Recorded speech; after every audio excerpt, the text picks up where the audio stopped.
On this episode of RevHang, Ben and I talk about the IndyCar Series finale at Laguna Seca and the Formula One Singapore Grand Prix. Let's do it.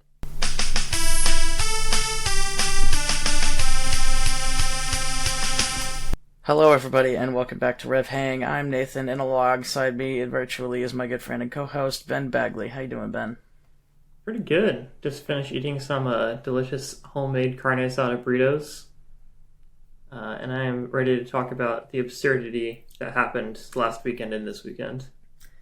Awesome. I love myself some good burritos. And yes, we do have some absurdity to go over. But first off, let me address something that the listeners might be noticing. My sound settings are not completely where they need to be. I am on a brand new PC, which I am very stoked about.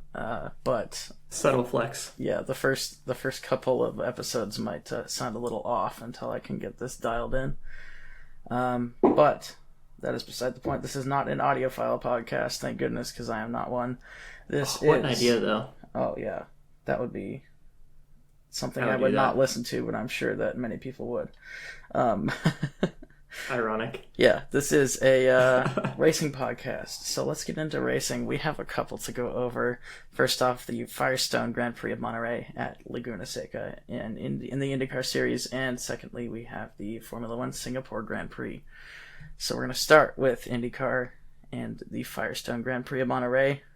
This is at Laguna Seca. Ben and I love this track. I know for a fact. We say it every year. Yep, it's so cool. It's a classic. Track. It is, and it generates fantastic racing, and that is sort of what we got. Got a fantastic something. Yeah, so let's go over the top 10 in qualifying to give you an idea of the general setup of the race in the beginning. On pole position was Felix Rosenqvist, followed by Scott McLaughlin and Christian Lundgaard. Fourth and fifth were Joseph Newgarden. 6 through 10 was Alex Palou, Yuri Vips, Rinus VeeKay, Will Power, and Roman Grosjean. Yuri Vips had a fantastic qualifying. Considering it was only his second race in the series, 7th place is nothing to be sniffed at. Alright. Going into the race, there was a massive accident into turn 2 involving Vips, Newgarden, and Rahal, and I think a couple of other drivers. Scott Dixon took out Rinus VeeKay before turn 3. There was a caution as a result of all of this madness. On the restart, McLaughlin quickly overtook several cars. Palou overtook Rosenqvist into the last corner, hitting him off the track in the process, but did not receive any sort of penalty or reprimand. Newgarden spun into the wall on lap 8, ending his race. A lap after the restart, Rosenqvist and Ericsson came together. Ericsson stalled and brought out a yellow flag. Rosenqvist spun out into the next corner before the yellow came out, but it wouldn't have mattered. On the restart, Peterson and Castroneves came together, causing yet another yellow flag. On the restart after that one, Grosjean attacked O'Ward and Palou, but was unsuccessful. On lap 57, Malukas and De Francesco came together, causing yet another yellow flag. On the restart for that yellow flag, Ferrucci hit Blomqvist into the last corner, bringing out another caution. On the restart after that caution, Ericsson and Armstrong came together into the last corner, bringing out another caution. On the restart after that caution, Palou and Ericsson came together, but managed to get away with it. Dixon made his way through the field very quickly and just drove off into the sunset. With 21 laps to go, Herta and Castroneves came together, causing, you guessed it, another caution. On the restart, Power and Lundgaard came together, but got away with it, and I'm sure we missed a couple of cautions in the race, but that was the general overview. The Laguna Seca Derby of IndyCar. It was non-stop yellow flags and cautions. It was kind of actually laughable. Unbelievable. Yeah. I get that Laguna Seca got repaved, so it was kind of slick, but man. Yeah, wow. Yeah, it was kind of nuts. I think there were 8 cautions in total, 8 or 9. Yeah, I think I saw a statistic, the pace car led 35 laps or something. Maybe it was 23. That's insane. But yes, let's go over the results of the race. In first place winning was Scott Dixon with an absolute masterclass of a race, followed by Scott McLaughlin and Alex Palou on the podium. Fourth and fifth were Will Power and Callum Ilott, who had a great race. 6 through 10 was Christian Lundgaard, Alex Rossi, Marcus Armstrong, Pato O'Ward, and Ryan Hunter-Reay in his last race in IndyCar, at least for the full-time drives. He will still be racing in 500s, I'm sure. 11 through 15 was Roman Grosjean, Stingray Robb, Helio Castro-Neves, Agustin Canapino, and Marcus Ericsson. 16 through 20 was Benjamin Peterson, Santino Ferrucci, Rinus VeeKay, Felix Rosenqvist, and David Malukas. 21 through 25 was Joseph Newgarden, Devlin DeFrancesco, Colton Herta, Yuri Vips, and Kyle Kirkwood. And 26 and 27 were Tom Blomqvist and Graham Rahal. I guess Joseph Newgarden was not out of the race completely like I thought he was, but he did have broken suspension, so it did take him a few laps to get that fixed. Anyway, this race was an absolute Dixon masterclass. Perfect strategy, perfect driving. Semi-perfect driving aside from taking VeeKay out. As best you can, yeah, given the circumstances. Right, considering that everybody was involved in something during that race. This might have been Roman Grosjean's last IndyCar race. We are not 100% sure yet. I don't really see anywhere for him to go. Yeah, so he is not going to be driving the 28 car, the DHL car, I believe. Marcus Ericsson will be next season. It will be a little strange to see Ericsson in the yellow and red colors after seeing him in the red and white for so long. That's going to take some getting used to. Yeah. Grosjean could possibly end up back at Dale Coyne Racing. I've heard those rumors. That's where he started in IndyCar before getting called up to Andretti. I hope he's not out of the series, but if he is and nobody signs him, I can't really blame any of the teams for that. He's just been so consistently inconsistent. Yep. Yeah, he crashes all the time, and it's just kind of what's defined his career, unfortunately for him. He's very fast, but he doesn't finish a lot of races. Yeah, I feel like this race is actually a pretty good showing. I mean, he finished it on four wheels, but I feel like it was a pretty good showing of, he was really strong and he qualified pretty well, right? Yeah. Again, yeah. He qualified 10th, I believe, yeah, but he made his way to the front several times throughout the race. Yeah. At the start he was doing really well, and then he just kind of shoots himself in the foot. Yeah, unfortunately, he did drive very well, but his strategy was not where it needed to be. He kind of got screwed over by all of the cautions.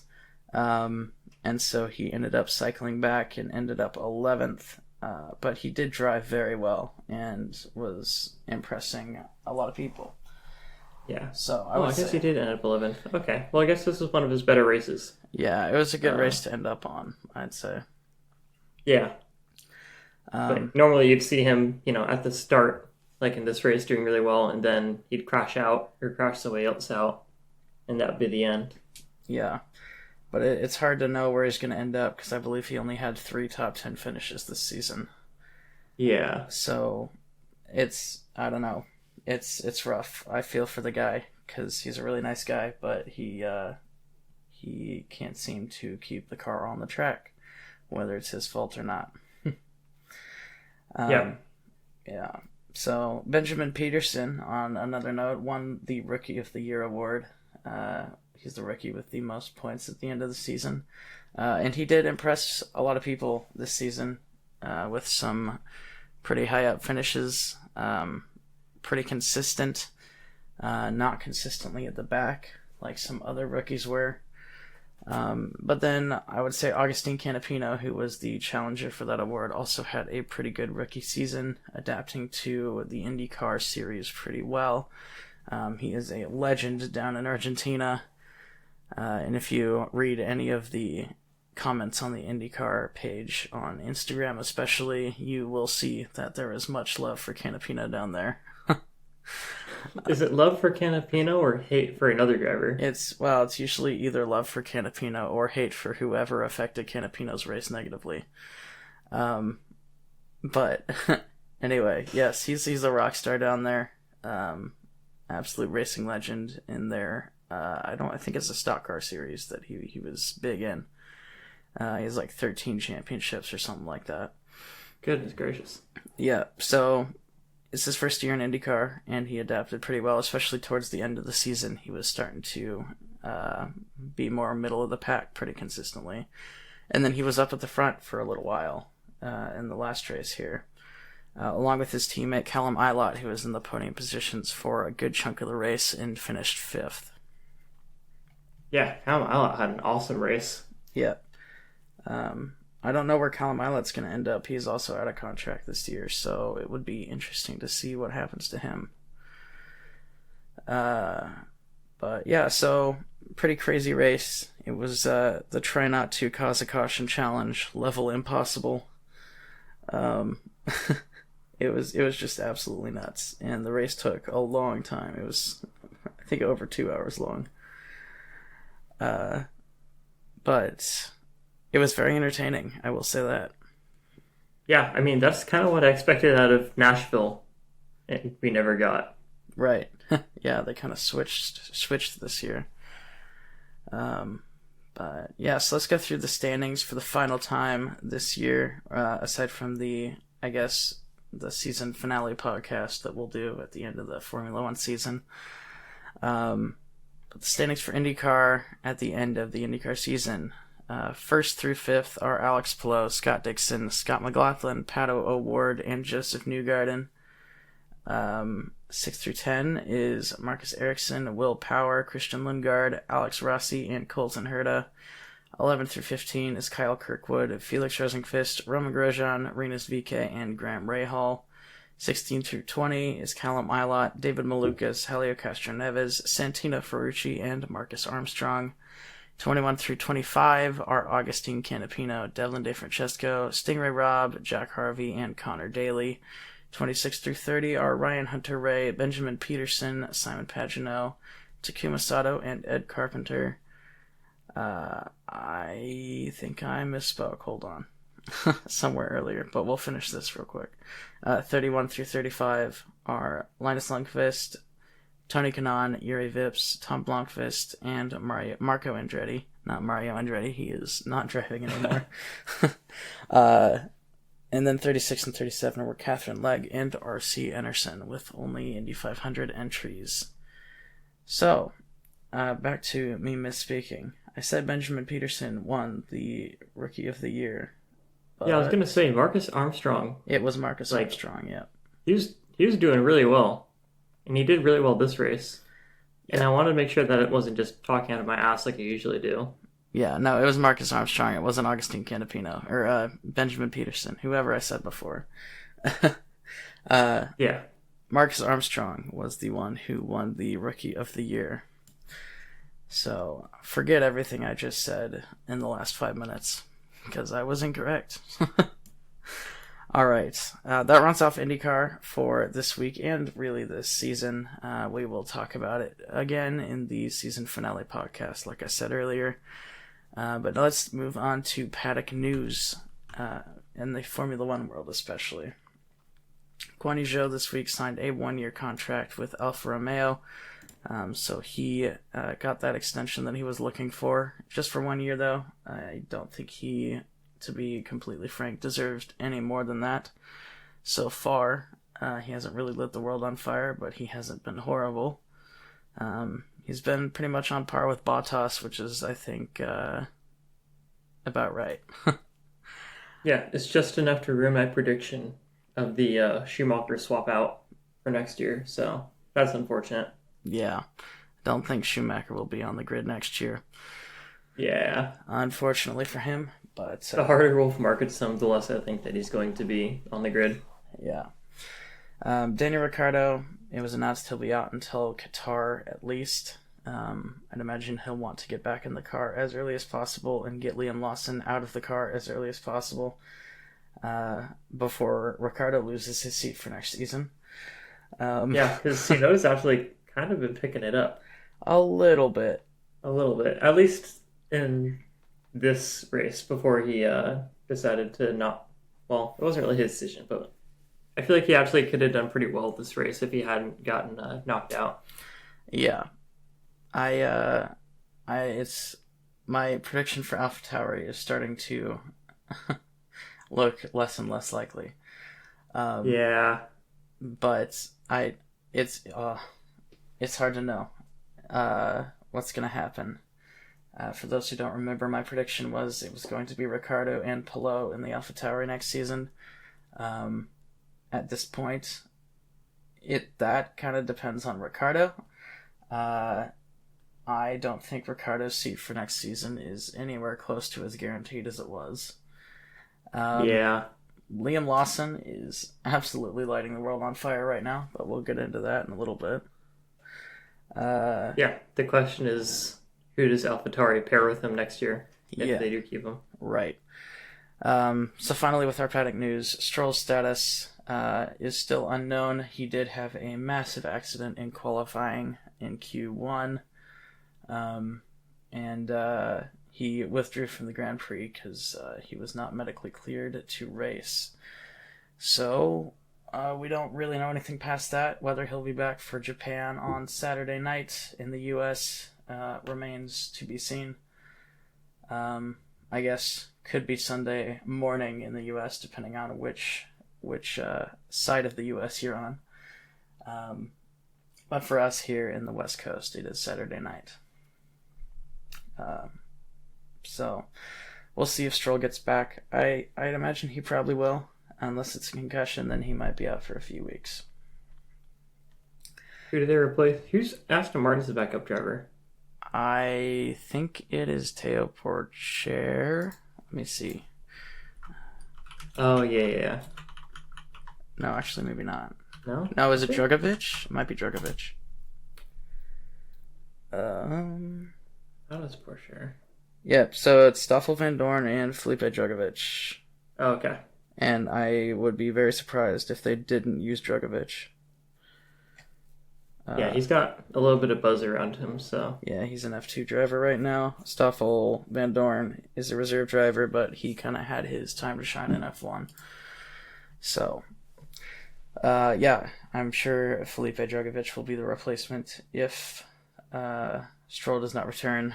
It is also possible that they pull Mick Schumacher over, which would be pretty neat. But anyway, going into the Formula One Singapore Grand Prix, let's go through the top 10 in qualifying to give you some context. On pole position was Carlos Sainz. In second place was George Russell. Third was Charles Leclerc. Fourth was Lando Norris. Fifth was Lewis Hamilton.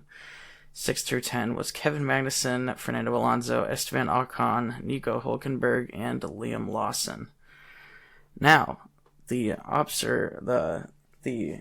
observant of you might have noticed that neither of the Red Bull drivers were in the top 10.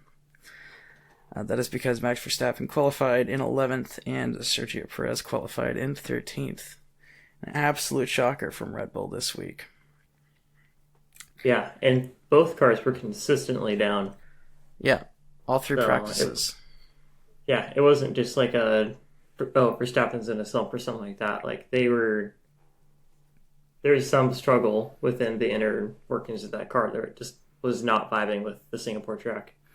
Yeah, no one really knows what happened. Red Bull doesn't know. The commentators don't know. No one knows why the Red Bull was not vibing with that track, but it was just so slow this week. Like, most of the midfield was faster than Red Bull this week, kind of slow. Yeah, it was weird watching Mercedes just pull past the Red Bull like it was on brakes. Yeah, it's like you know your car's not gelling with the track when both Haas's outqualify you. But to be fair, that's gotta hurt. Yeah, to be fair, the Haas's did qualify very, very well this week. So, yeah, and then Liam Lawson was the one who knocked Verstappen out of Q2, and so he's got that hype around him. He's the only person that's overtaken Max Verstappen on track, well, until this race, this year, and he was the first person to knock Verstappen out of Q2.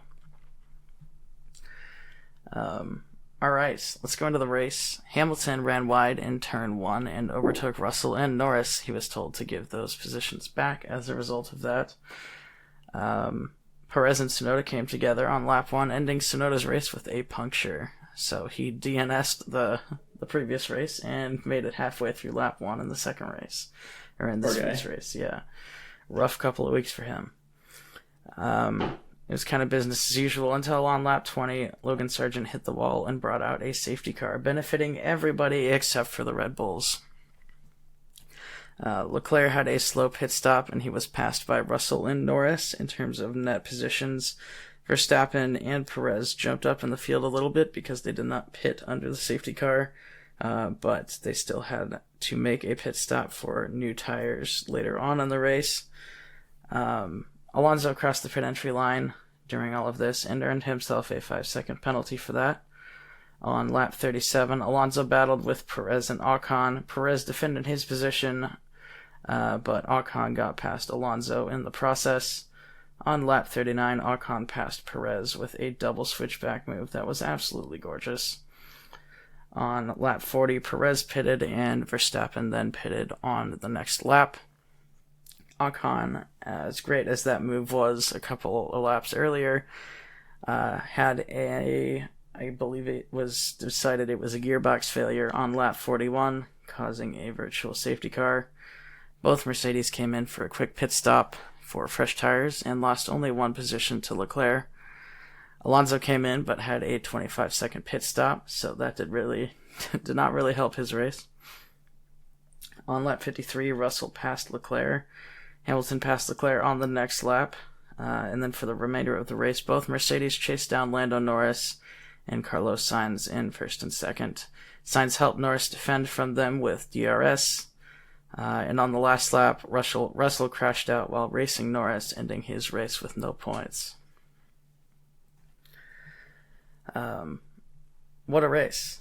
It was, I think, the best race of the season so far. Easily. And I don't think it was just because, it definitely helped that the Red Bulls weren't out in front, but I think Max Verstappen, if he was in his typical form, would have been so far ahead. We still would have gotten really good racing between those top 4 drivers. Yeah. I was just about to say I think it was the best race of the season, and not just because Red Bull wasn't way out in front, but yeah, we got a 4-way battle for the lead at the end of the race as the laps wound down, and it was, I don't think I've been on the edge of my seat on the last lap of a race like that since Abu Dhabi of 2021, which we're not going to talk about. Yeah. But yeah, it was 6:55 in the morning, and I was yelling at the TV, so it was quite the race. It was very refreshing and nice to see a race like that.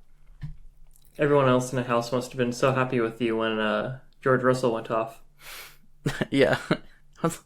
Yeah. It was, I'm just like, come on, Lando! Come on, Lando! Just screaming. Yeah, it was fun. But regardless, great race. That's the point I'm trying to make here.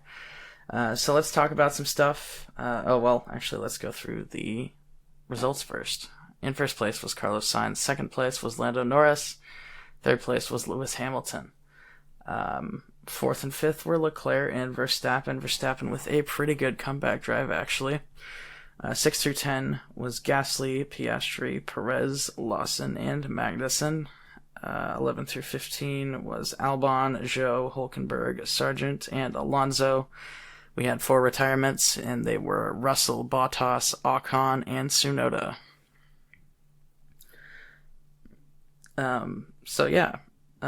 Sainz broke Red Bull's win streak this race. I don't remember exactly how many wins that was. I think it was 17 or somewhere around there, which is... Yeah, however many races there have been so far this season, -1. +1. Because they've won... Yeah, you're right. Yeah, they won everything this year and Abu Dhabi last year, and the last time someone other than Red Bull won was Brazil last year when Russell won. Right, okay. Yeah. So, yeah, 17 race win streak or somewhere around there. Pretty insane. I don't know if that's actually been done before I don't think it has. And I then think Red Bull made history at 15, didn't they? I believe so. It would have been probably beating either their own record with Vettel or possibly the McLarens from the late 80s with Senna and Prost and that whole crew. Maybe even Schumacher Ferrari era. I don't actually remember what the old record was, but anyway. So Sainz broke Red Bull's win streak. He broke Verstappen's win streak. So the official new record for wins in a row will sit at 10 for probably at least another decade. If not longer. I don't see that being beaten anytime soon. Unless, of course, Verstappen beats it over the next 10 plus races, which is the only way I could see that happening. But anyway, kind of interesting. I mean, I'm glad Verstappen got the record, and Yep. I'm glad I got to witness that in person. Kind of wish he would have extended it, just to see how far it would have gone. Yeah, I just wanted to see how far it could go. Yeah, but I mean, this is the beauty of Formula One, and this is just what shows. It shows why it's so impressive to have a win streak of 10 races. Is just you can show up at a track and your car is just slow. It doesn't matter how good your car is. You can have off weeks, and to have 10 perfect weeks in a row is just ridiculous.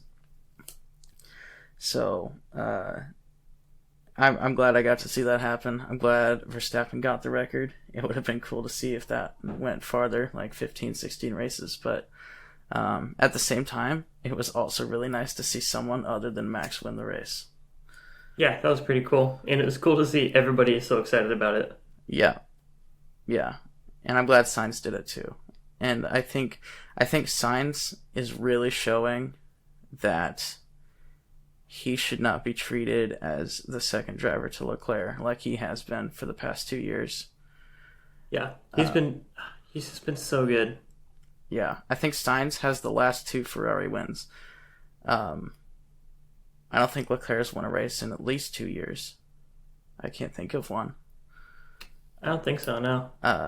So yeah, I don't get why they still favor Leclerc so much. Sainz is consistently out-qualifying him. He's out-racing him, finishing ahead of him consistently. He doesn't crash nearly as much. Yeah, I think Leclerc is really good, but I think Sainz is just as good.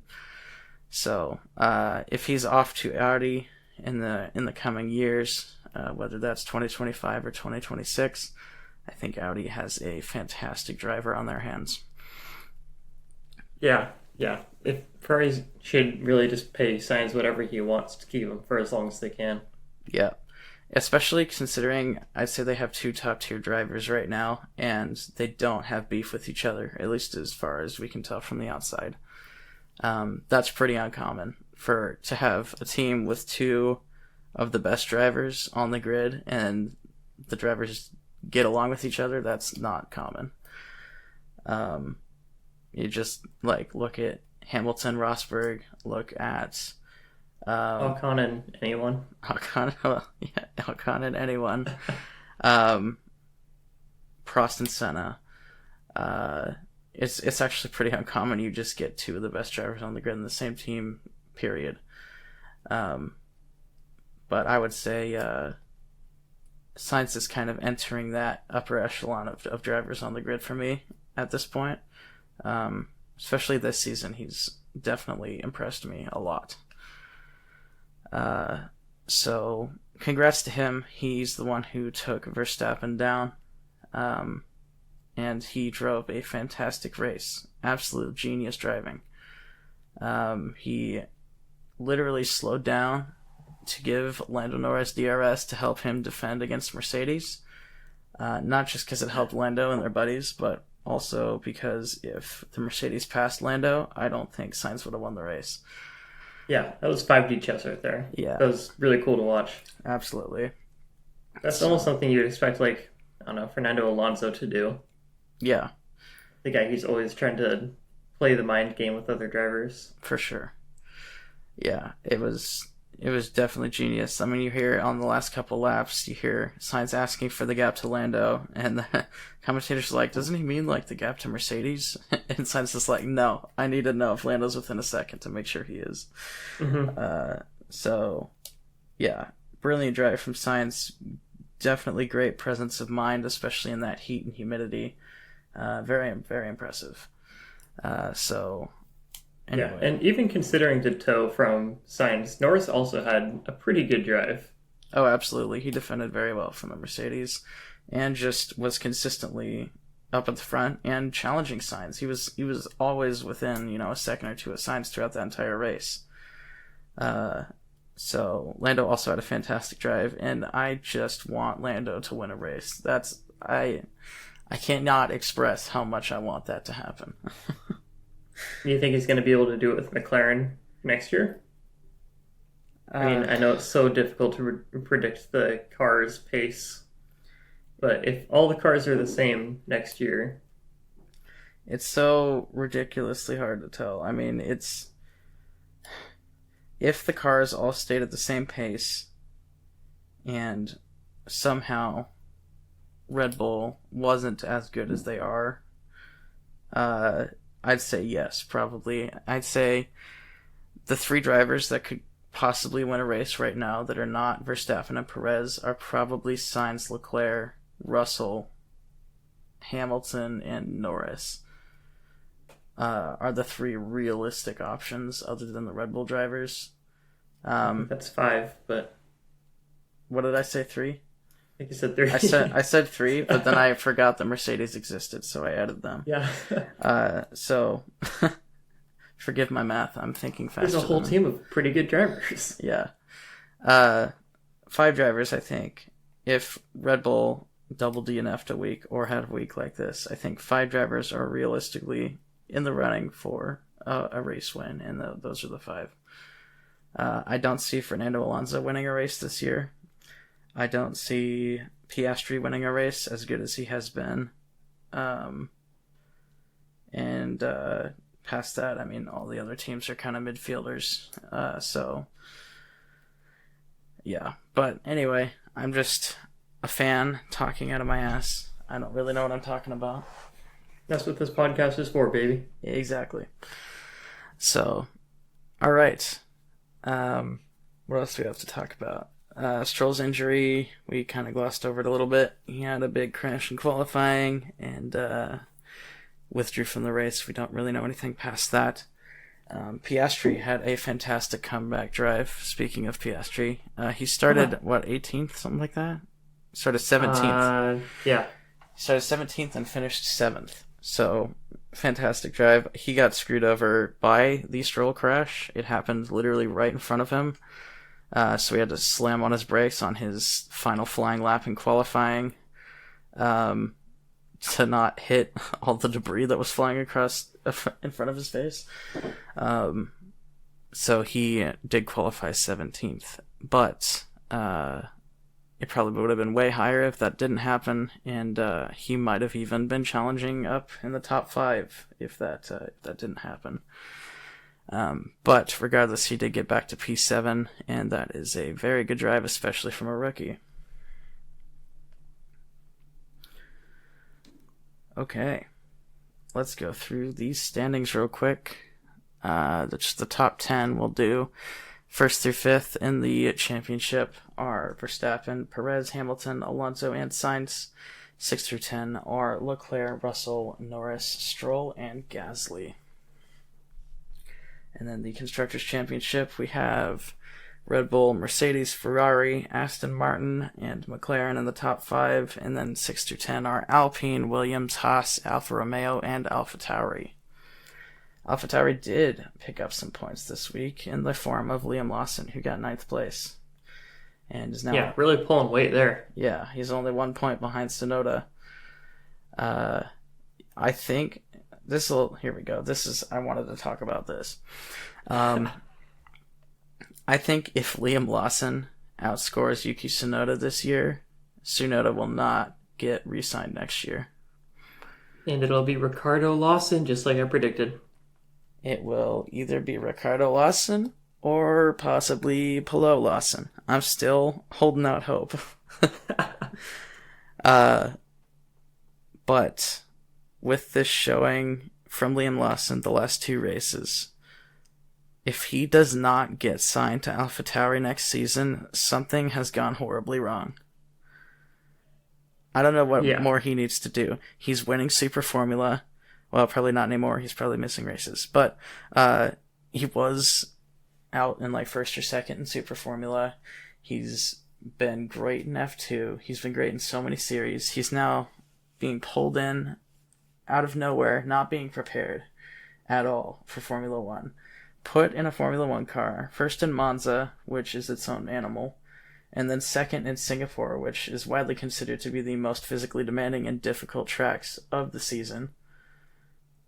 And in his second F1 race, third actually, he did Netherlands, my bad. Third F1 race, he scores his first points in a car that is in last place in the championship, and didn't just get 10th, he got 9th, and it wasn't luck, it was completely on merit. He was faster than the other cars. I don't know what else to say. He's done everything he needs to do to get a seat. So, I don't know. I have been... It's remarkable. Yeah, I mean, drivers have done far less to get far more in terms of where rookies get their seats. Yeah, cough, cough, Nick DeVries. Yeah. Even though I was singing Nick DeVries' praises last year at this... And I mean, there's a reason to. He seemed like pretty promising. Yeah, but... Until he wasn't. And there were other... I mean, he was in a Williams, which is a rocket ship in a straight line, and his one race was at Monza, so it's like, yeah. He kind of had the perfect set of circumstances. Whereas Liam Lawson scoring his first points in Singapore, I think, is far more impressive. In an AlphaTauri. Yeah. Which, granted, Yuki Tsunoda was topping the qualifying charts. Yeah, he did. At first. So, granted, the AlphaTauri was set up pretty well, evidently. Yeah, AlphaTauri did seem to make a big leap this week. They did bring a ton of upgrades. And also, I guess this could go into paddock news or rumors or whatever. They're basically saying they're going to use this year's Red Bull next year. Oh, the new Racing Point. Yeah, it's going to be... Yeah, so... If AlphaTauri is a top 3 team next year, nobody should be surprised. Kirkland brand Red Bull. Yeah. Right. So anyway, that's kind of all of our ranting aside. That's what we have to talk about for Singapore. Went over the standings already. Pit stop championship time. What a surprise. Sergio Perez got the fastest pit stop this week, followed by Lando Norris and Carlos Sainz. Oscar Piastri was in 4th, and Ocon was in 5th. 6 through 10 was Zhou, Albon, Russell, Verstappen, and Hamilton. Going into the standings, nothing really has changed. Still Perez way out front, and still Red Bull way out front. No super close battles, at least near the front of the pack, for Pit Stop Championship. We do have some ties in the middle of the field. Alonso and Stroll are tied in the drivers' Pit Stop Championship. De Vries and Russell are tied at 36 points. Sargent and Zhou are tied at 23. But up near the front, there's not too much to talk about. Alright, overtake of the week. I gave this one to Esteban Ocon for his overtake of Perez on lap 39 of the Singapore Grand Prix. This was his double switchback move. Fantastic move. Slower car on what should be a faster car. Probably not the case this week, but also two drivers that do not like each other. It was fun to watch. It was a great move. So that got my overtake of the week this week. Yeah, too bad Ocon didn't get the chance to make it stick for too long. Right, yeah, 2 laps later he was donezo. That was rough. Brutal, yep. All right, weekly predictions. Let's talk about our predictions for this last week at Laguna Seca in IndyCar. Oh boy. Okay, so pole position at Laguna Seca went to Felix Rosenqvist. What did you say, Ben? I had Joseph Newgarden. And I had Will Power. We were both incorrect. Yes. Gets a little better on the podium. It really does, yeah. Podium was Dixon, McLaughlin, and Palou. What was your podium, Ben? I had Dixon, McLaughlin, and Lundgaard. I don't know where Lundgaard ended up. I think it was fifth or sixth. He was pretty close. He was up there. I'll take it. I had Palou, Power, and Dixon. So both of us got 2 out of the 3. Yeah. And then we had winning pit stops of 4. And by some miracle, I had 4 written down. You did. You nailed it. I was worried that I had 2 written down for some reason. I don't know why. Yeah, I had 3, so I did not nail it, but good job, Ben. There were just so many cautions that people just might as well had a little stop. more time to pit. Yeah. All right. Moving on to the Singapore Grand Prix. Let's go through the top 5 and remind everybody. First was Sainz, second was Norris, third was Hamilton, fourth was Leclerc, and fifth was Verstappen.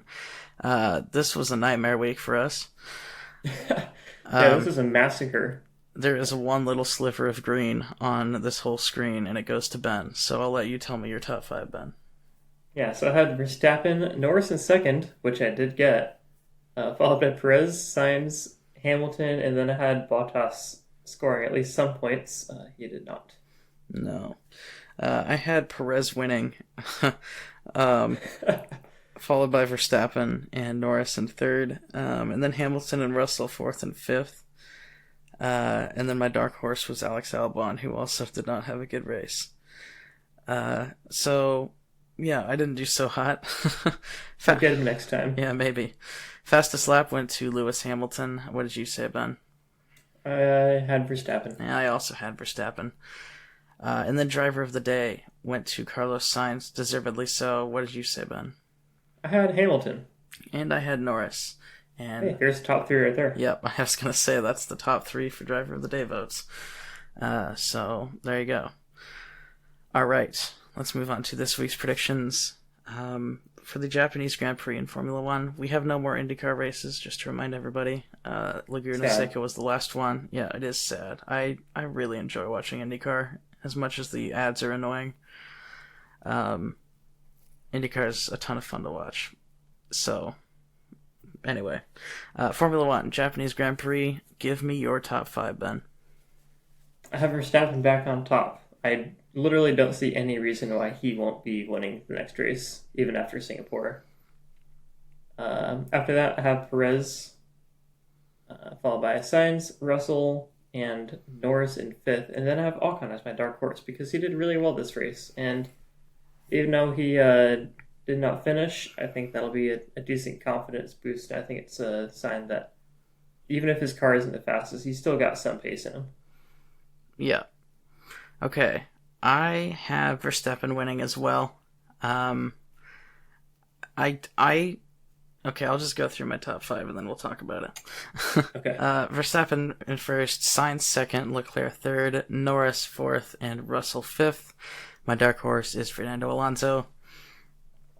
I have Verstappen winning, but I think Red Bull's going to struggle again. They kept talking about it throughout the weekend, how Japan has a very similar track style-ish as Singapore in terms of it's very tight, very twisty. Apparently the track surface is very similar. So with everyone talking about how Red Bull will struggle, I think it's possible, but I do have Verstappen winning because, honestly, if the Red Bulls did not get screwed over by that Logan Sargent safety car, Verstappen would probably have been on the podium, at the very least. He would have started further up from, yeah.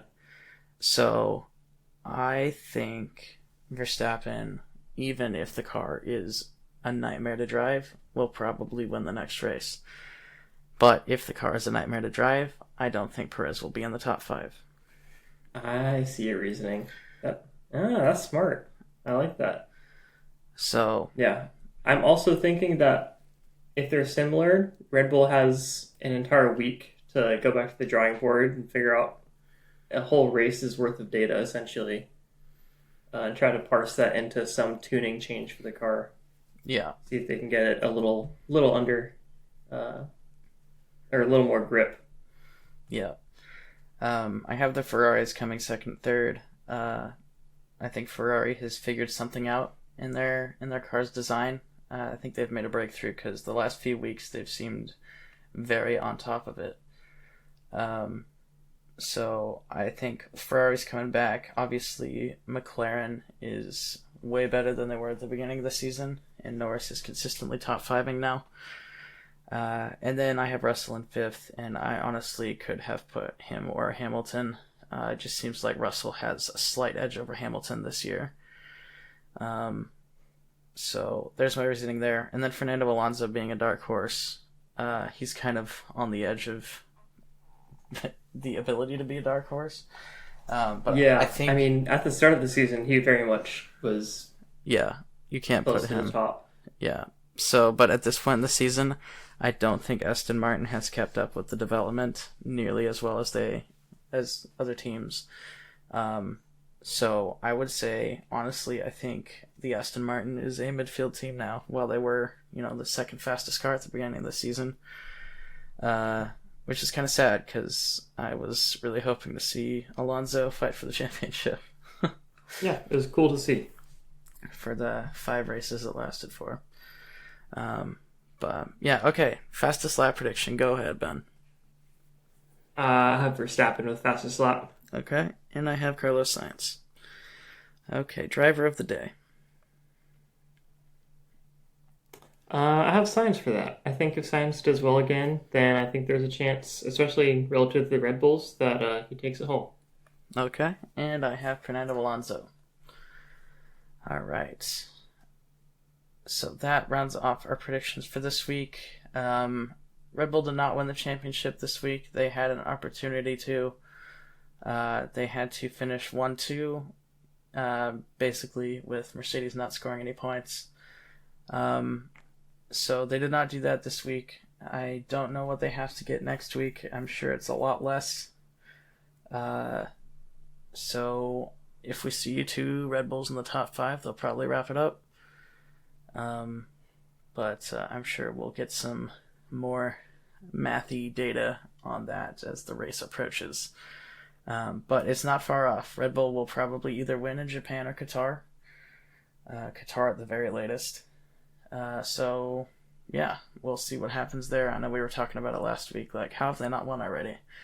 But they're very close. They just could not quite pull it off this week.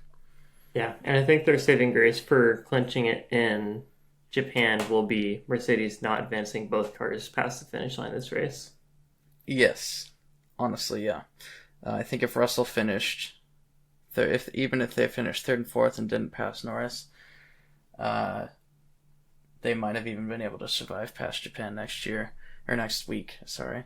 But with Verstappen finishing 5th and Perez finishing 8th, I believe, they did still score points. They scored probably about as many points as Hamilton did on his own. I think actually exactly the amount of points Hamilton did on his own. So with 1 race less, they'd be going into with the same spread, with 1 race less, so they need 26 points less. So honestly, if Mercedes doesn't win the race next week, Red Bull will probably win the championship. Is at least one of the stipulations.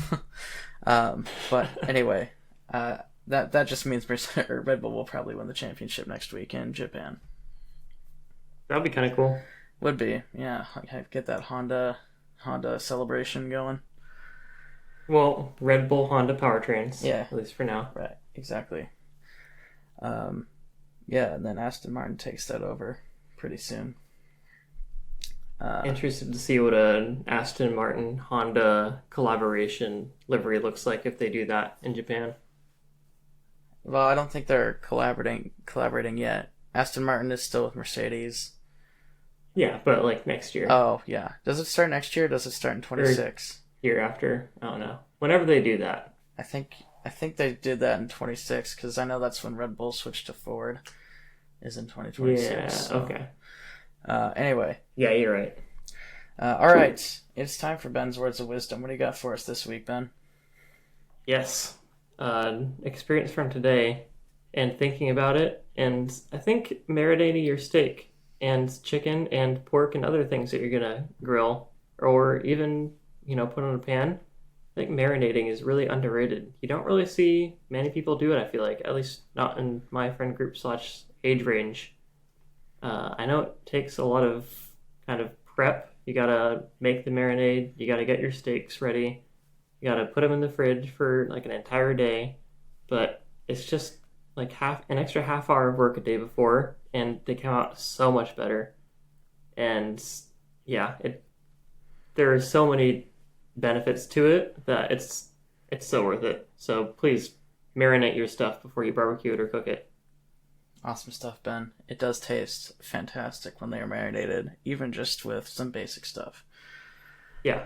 All right, everybody. Thank you so much for listening to this episode of RevHang. If you enjoyed it, leave a like or a rating on the platform you listened on. It really helps us out. If you want to see updated standings for IndyCar, the final standings for IndyCar, and updated standings for F1, or a calendar of upcoming racing from all sorts of different series, check out our website, RevHang.com. If you have a question about racing or about us, hit us up on Twitter using hashtag RevHangPodcast, and we may feature your question on the next show. You can also follow Ben on Instagram at BenjiMeetsWorld and myself at 2N_squared. You can follow RevHang at RevHangMedia. We'll be back, if I can talk, we'll be back in a week to talk about the Formula One Japanese Grand Prix. But until then, I have been Nathan. And I'm Ben. Thanks for hanging out. See you later.